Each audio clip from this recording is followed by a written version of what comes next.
In this video, we'll see how to add our own LLM to the system. By default, we're using the V4 Flash model, which is a DeepSeek model. First, let's see how it works. Click on Test Region. As you can see, it's showing the welcome message along with some quick replies. Let's say I ask Find Branch. It will use web search to find the relevant answer. Now let's ask for the menu. It will use web search to find the relevant menu. It's asking for some additional details. Anyway, it's working as expected. Now click on Settings and then open the LLM settings. Here, we have different providers such as OpenAI, OpenRouter, and Digital Fusion.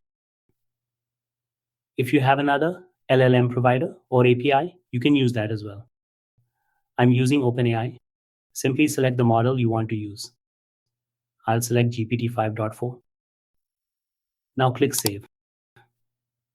As you can see, the selected model has been updated. Now go back and click on Test Region again. The conversation starts as expected. As you can see, it's working the same way. If I ask to view the menu, it responds correctly. That's how you can add your own custom LLM model. See you in the next tutorial. Thanks for watching.